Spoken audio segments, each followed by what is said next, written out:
After Sam died, my mom and Edie got really close. They'd both lost a lot.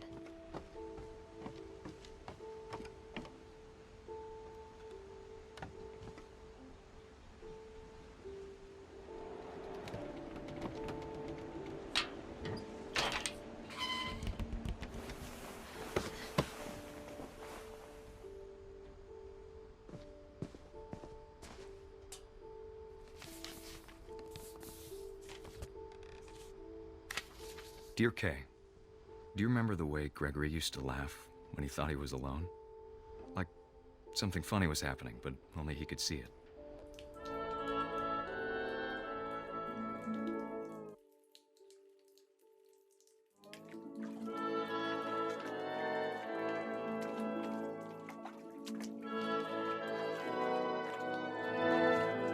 I think he saw things the rest of us don't.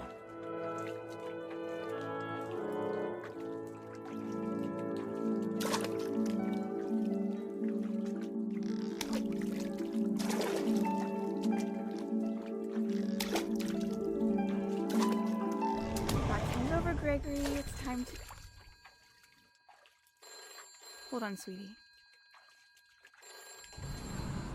Hello? Sam, I told you I don't want to talk right now. I wonder what he saw. What his world was like.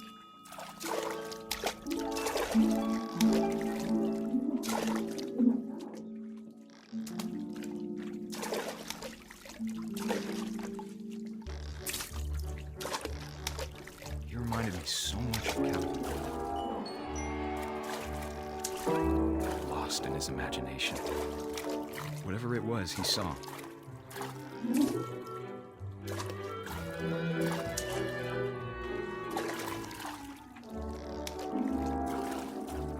It sure made him happy.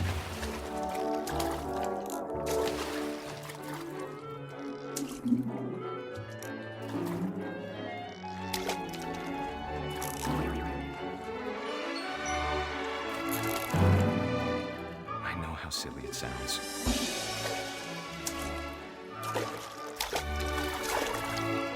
But I worried about a baby being too happy. But I could feel him slipping away. Sorry about that, Gregory. I know you did everything you could. Maybe if I hadn't called that night. Damn it. Hold on, I don't want Gregory to hear this.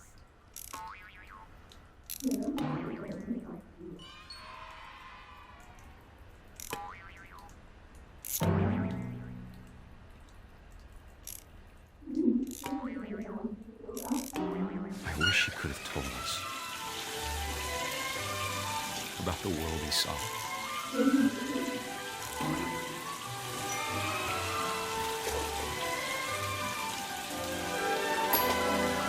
There's so much I don't understand about Gregory, about everything.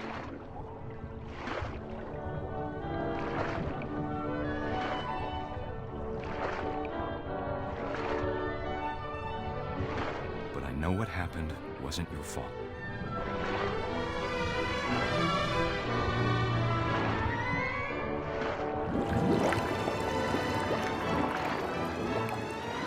I'm sure he's happy.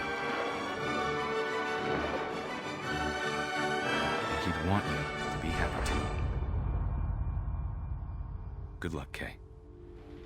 Love, Sam.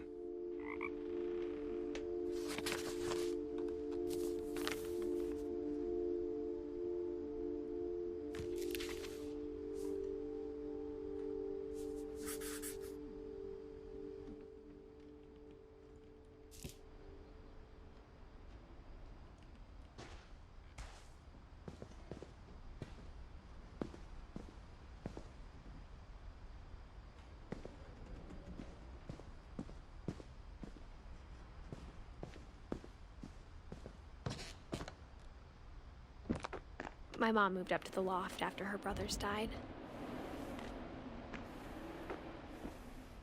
At the time, it was as far away as she could get.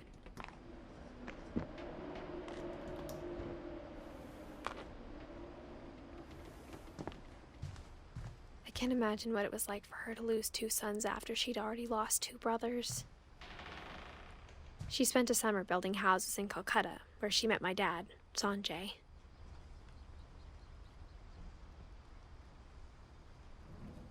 My mom moved to India a week after graduation and got a job teaching English. Religion was another thing my mom never talked about, but I think it helped her a lot after her dad died.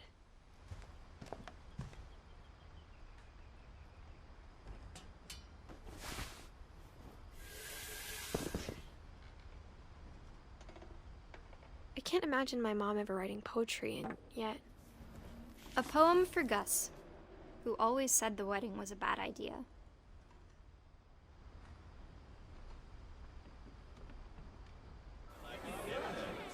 Our father never hit us kids, at least not very hard, before the day my brother said with teenage disregard that he'd be dead before he'd see a wedding in our yard.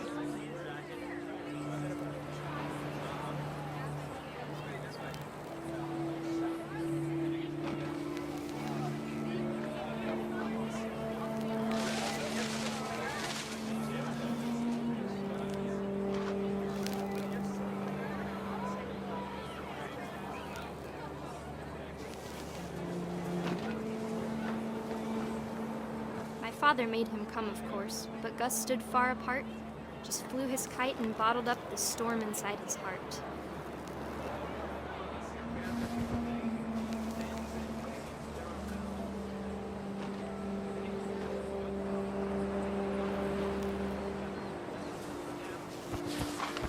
I tried to talk him out of it, but though he'd never met her, "We don't need a stepmom," were the words that I now pronounce you husband and wife. You may kiss the bride.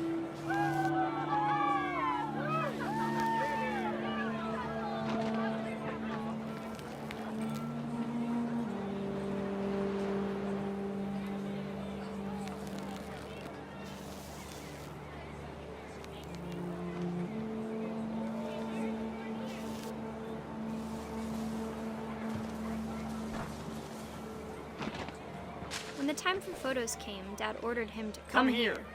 But Gus declined, and as a sign held up his middle finger.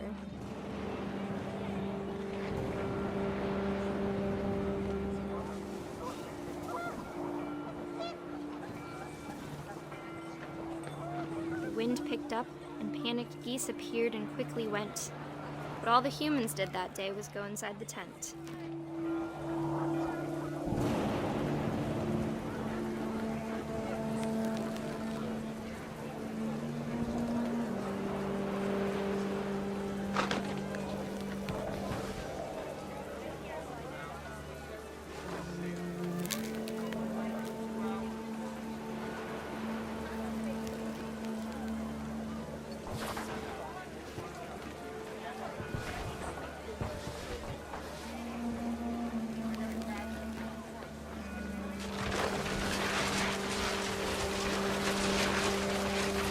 Rain came down in buckets then, but no one seemed afraid that nature might destroy the tent our dad had crudely made.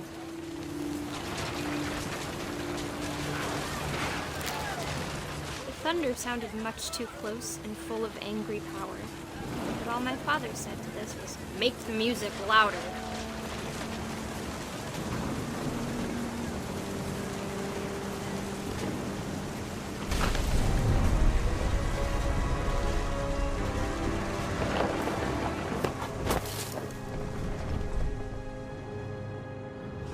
I wish that I could truly say I thought about you on that day. Out there on the beach alone, just you, the wind, the sea, and foam. But I didn't, until we found you.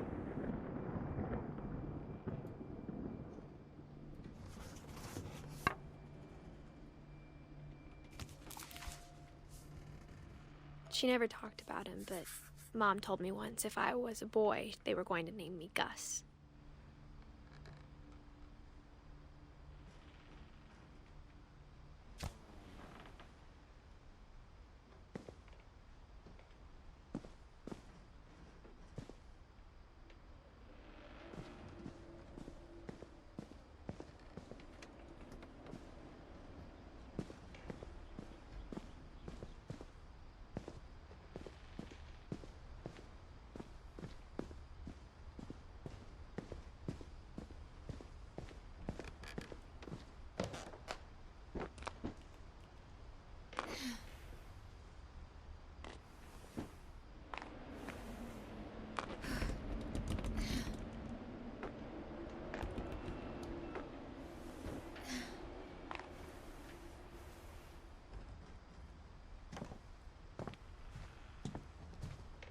Lewis was born a year later.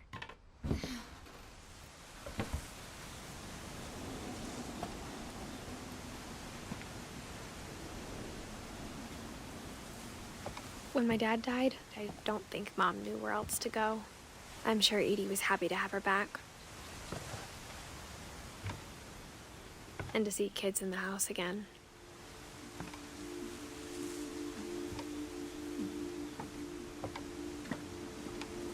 The house had to get a little bigger, but Edie was used to that. And for a while, things were good. Almost normal. But it didn't last.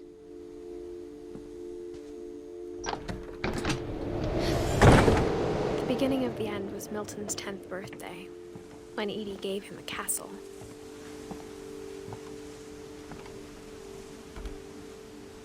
After Milton disappeared, the only thing he left behind was a room full of paintings.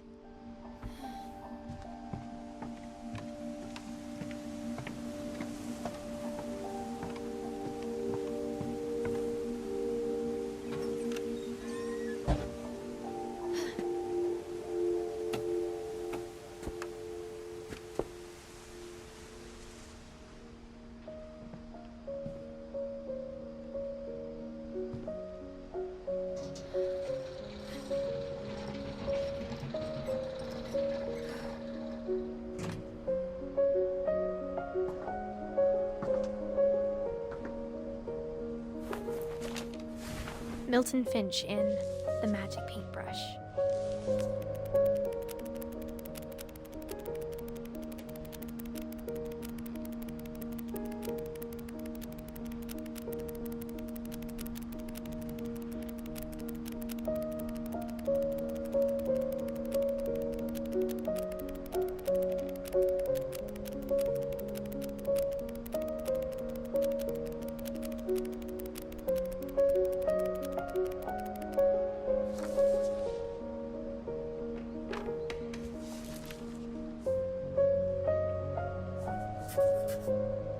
I was 4 when Milton disappeared.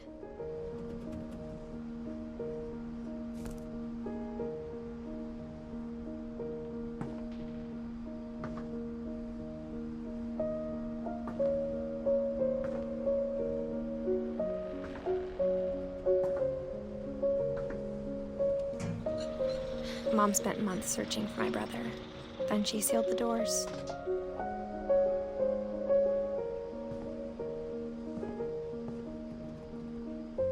Whatever Milton had found in the house, Mom didn't want it getting out.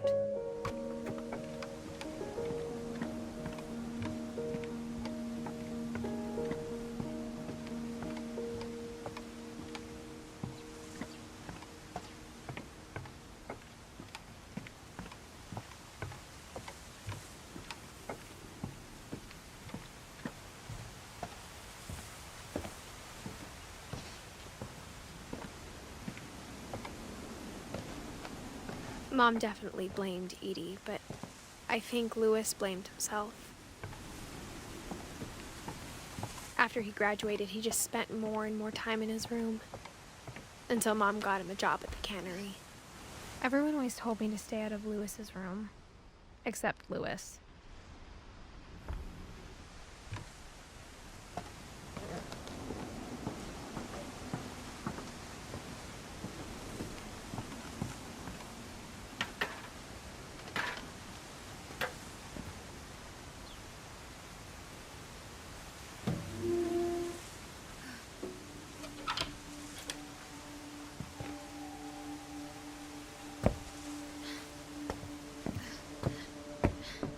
Lewis's room smelled very, very familiar.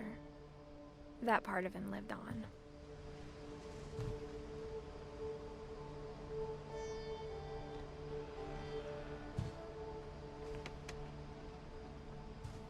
Lewis and I spent a lot of time playing games together, but he was surprisingly bad at them.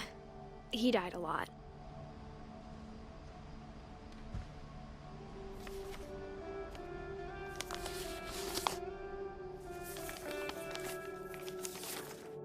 Dear Mrs. Finch, As Lewis's psychiatrist, I can understand your desire for an explanation. As I see it, the trouble began in January, shortly after we convinced your son to seek treatment for substance abuse. Newly sober, I believe Lewis first noticed the monotony of his daily life.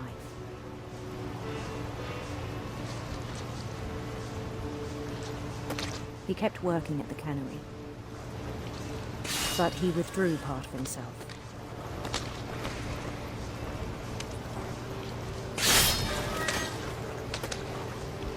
In our sessions, I saw the same behavior. His mind began to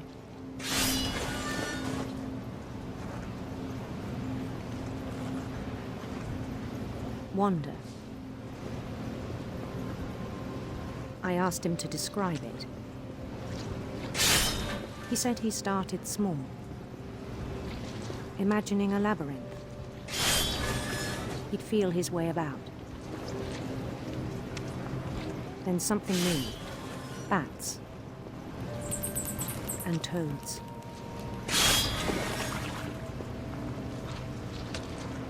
And things that had not names. He knew it was all in his head.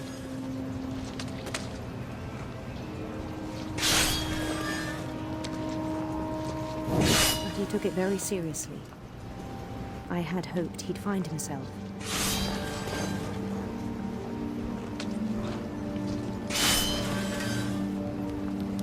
But he found something more. I worried about him then. Daydreaming at the cannery. I spoke with his boss. But he said Lewis had become a model employee. Methodical, tireless, focused. Like a whole new Lewis. So I let him go on.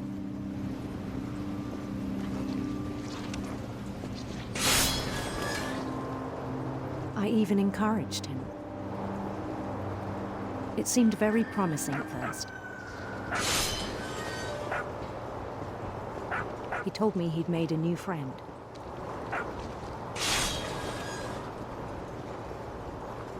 On the edge of a city he named Lewis Hope. He built the city up slowly, brick by brick. Then he made musicians.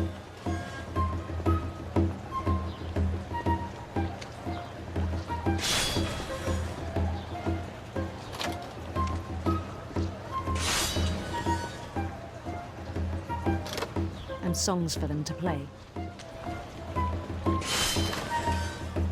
He talked about starting a band.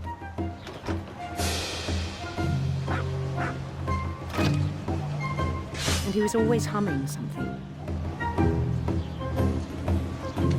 Every day his imagination grew stronger.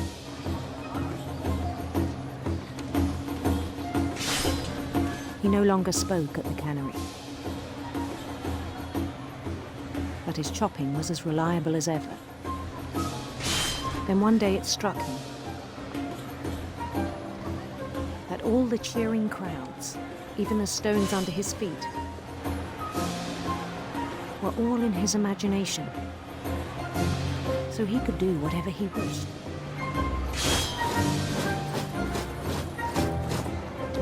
He held an election for mayor, and he won. They begged him to stay, but his mind was already wandering. It became a game for him.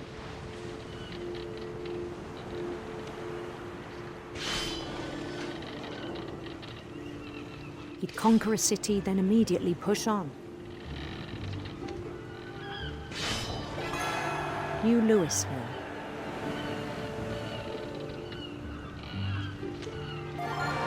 St. Louis. He started drifting away from our reality.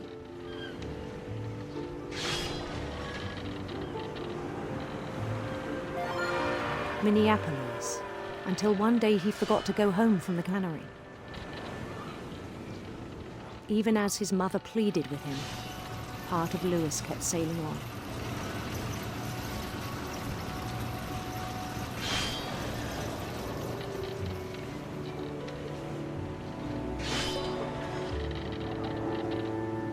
In Lewisburg, he heard rumors of a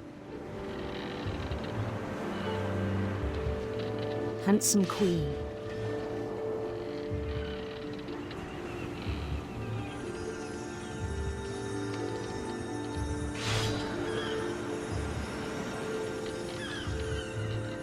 The queen was on her own quest for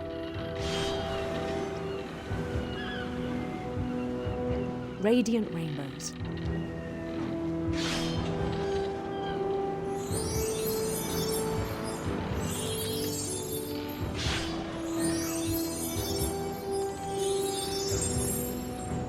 He followed the sound of her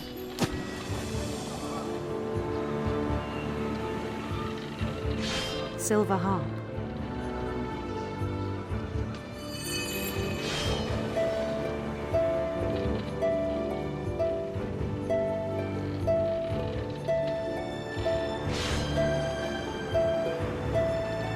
His chase led him to a golden palace east of the sun and west of the moon.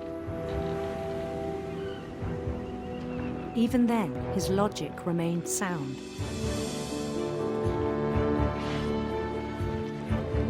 He knew the world was all in his imagination.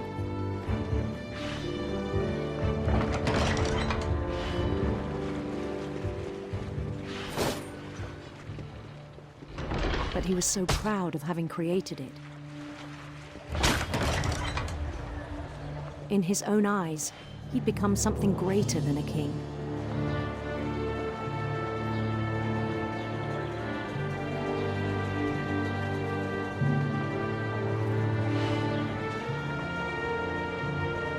For someone who'd never known success in the real world, I think it was overwhelming. And then it struck him that the real Lewis was not the one chopping salmon, but the one climbing the steps of a golden palace.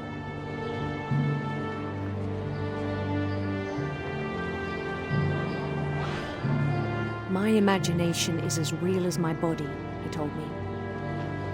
It was hard to argue with him.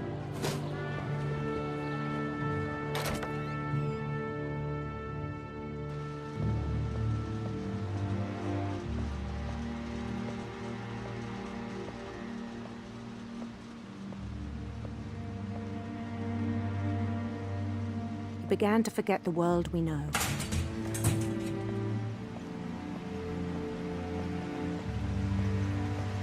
I think it pained him to remember Lewis, the cannery worker.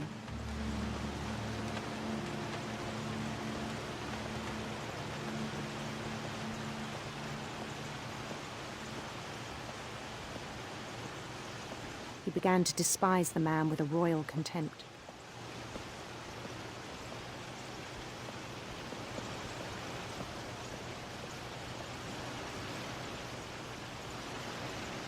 I still thought I could save him. Even after he said he was being crowned king over all the lands of wonder. The palace would be packed with his companions.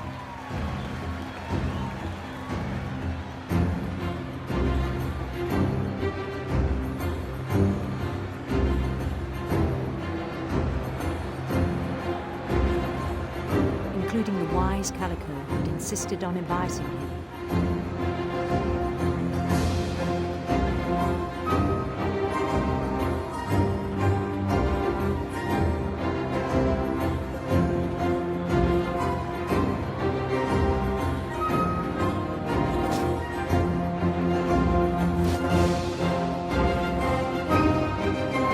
His queen waited, holding his crown.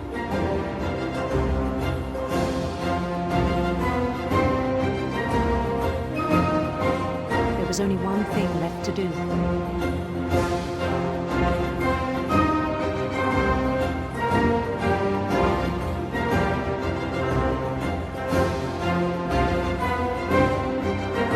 Bend down his head.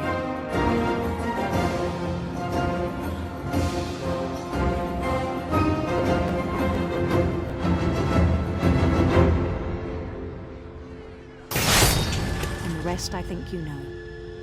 Mrs. Finch, your son was a kind man who will be missed by all of us who knew him.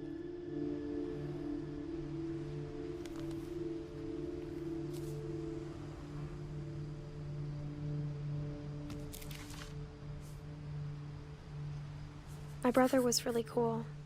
I wish you could have met him.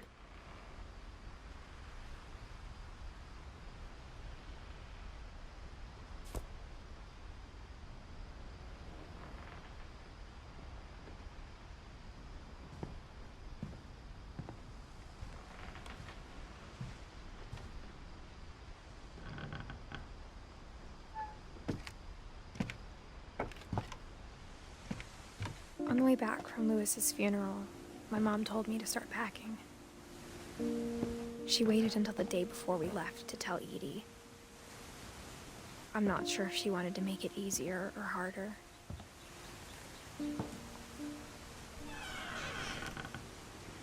I wish we'd stayed.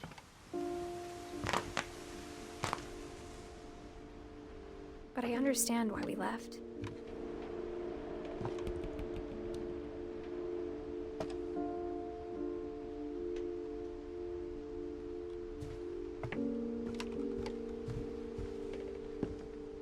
My mom ended up leaving everything behind.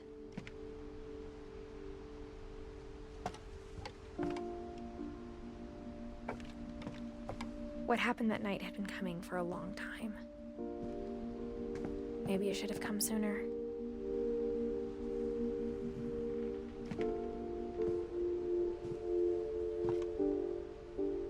But it had to end one way or another. All that's left now is to tell you about that last night.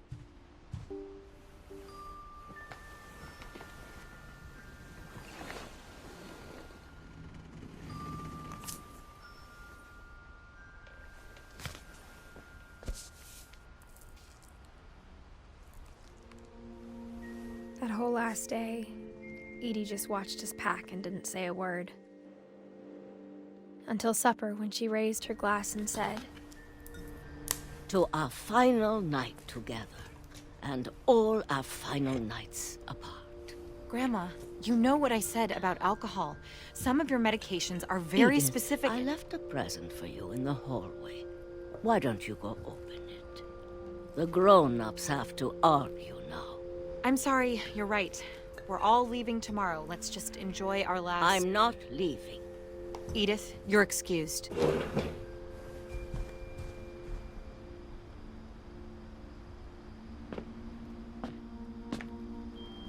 the power had been shut off that morning, but Edie always had plenty of candles.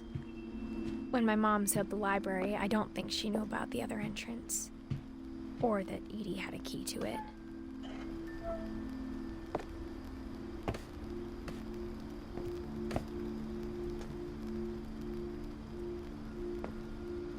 The thing you're afraid of isn't going to end when you leave the house. Edith has a right to know these stories. My children are dead because of your stories. I think it's best if Edith and I leave tonight. We'll have the nursing home send a van for you in the morning, okay?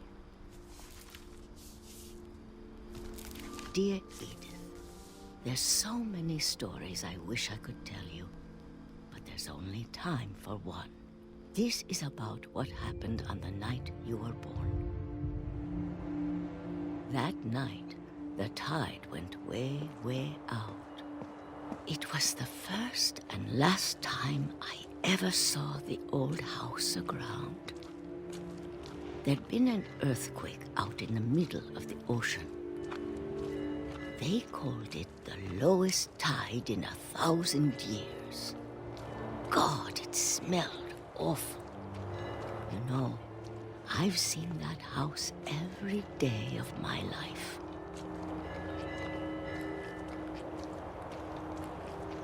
But I never thought I'd go back to it. When the fog rolled in, I lost my way.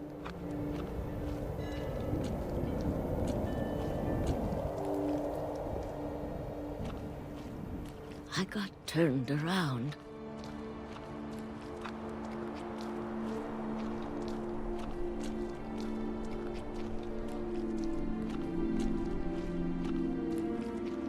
For a while, I wondered. I started seeing things.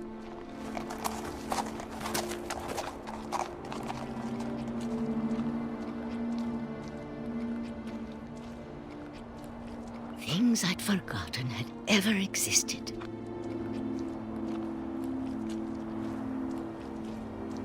But when I saw them, they felt like old friends. That night, a lot of things came back to me. Or maybe I came back to them.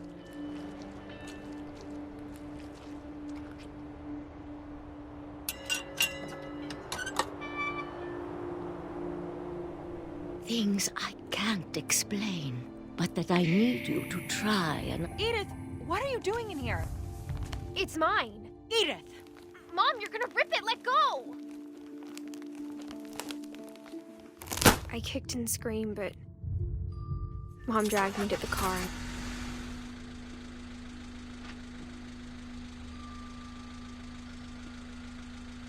I never saw Great-Grandma Edie again. The next morning, the van came to pick her up, but she was already gone. After that, we moved around a lot.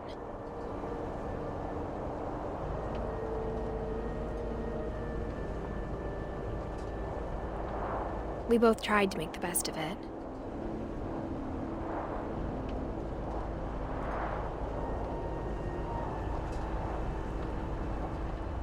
A few years went by.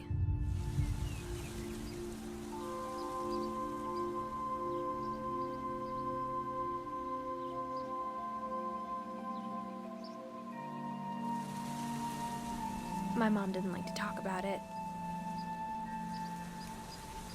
But she started getting sick a lot. The rest happened pretty quickly.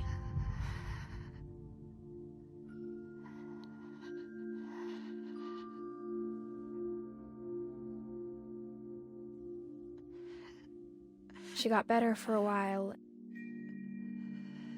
and then she didn't.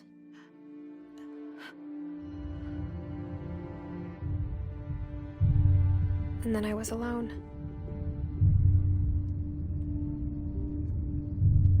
The last Finch left alive.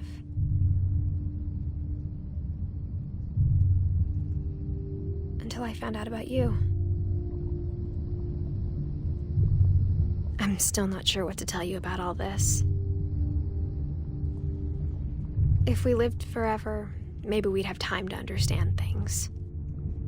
But as it is, I think the best we can do is try to open our eyes. And appreciate how strange and brief all of this is.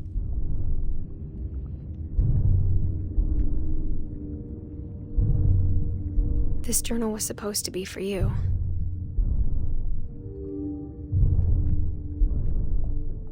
But now I hope you'll never see it. I just want to meet you. And tell you all these stories myself. But I guess if you're reading this now, things didn't work out that way.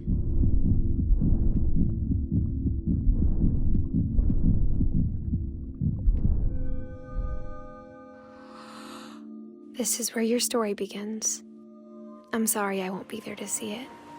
It's a lot to ask, but I don't want you to be sad that I'm gone. I want you to be amazed that any of us ever had a chance to be here at all. Good luck.